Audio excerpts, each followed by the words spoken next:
Hello students. तो आप लोगों के लिए एक इन्फॉर्मेशन है जो आज के न्यूज़पेपर में भी आपने देखी होगी कि फॉर्म भरने में अगर ज़रा सी चूक होती है तो हाथ से गई सरकारी नौकरी, इस हेडिंग के साथ आ रखा है। ठीक है। तो जैसे इन्होंने बताया, देखो एलटी के उसमें भी टिहरी जिले की एक युवती थी।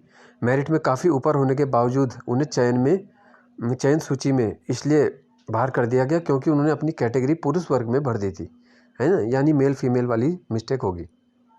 ठीक है। ऐसे पुलिस वाले में भी काफ़ी गलती हो रहा है ना। जो महिलाएं हैं वो पुरुष वाले उसमें जा रही हैं शारीरिक परीक्षा के लिए, और कुछ उनके जो है सेंटर इस प्रकार से हो गए।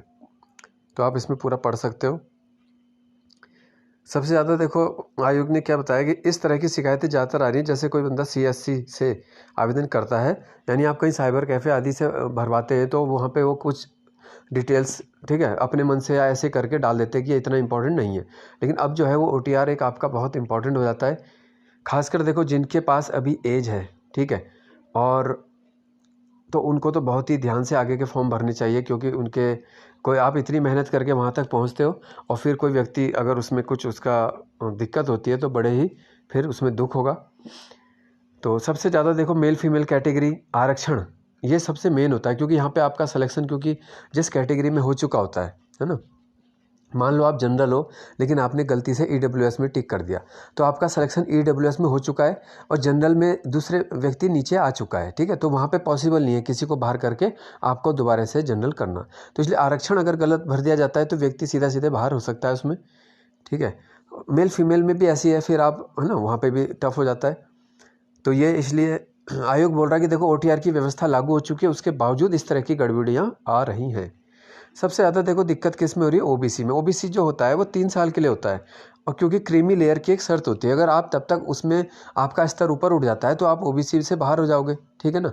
तो हर 3 साल में उसकी जांच होती है और आपको हर 3 साल बाद रिन्यू करना है। लेकिन कई छात्र क्या है, उन्होंने मान लो 2017 से 20 वाला बना रखा था, ठीक है, या 18 से 21 का बना रखा था, लेकिन 22 में फॉर्म आए तो उन्होंने 21 वाला ही नंबर डाल दिया। तो एक तरीके से उन्होंने OBC सर्टिफिकेट एक्सपायरी शो कर दिया है, ठीक है ना। इससे अच्छा था कि आप उनका सर्टिफिकेट मान लो एक्सपायरी हो गया और आप नया नहीं बनवा पाए तो आप जनरल से ही भर दो। मान लो आपके अच्छे नंबर आ जाते हैं और आप बाद में सोचोगे कि मेरा तो जनरल में नाम आ रहा था, लेकिन ये OBC का गलत सर्टिफिकेट के कारण फिर आपको समस्या हो जाएगी, ठीक है। इसके अलावा जो आर्थिक आधार का आरक्षण है देखो वो 1 साल के लिए होता है। आयोग ने पहले ही बता दिया कि जो वित्तीय वर्ष है वो उसके लिए मान्य होता है।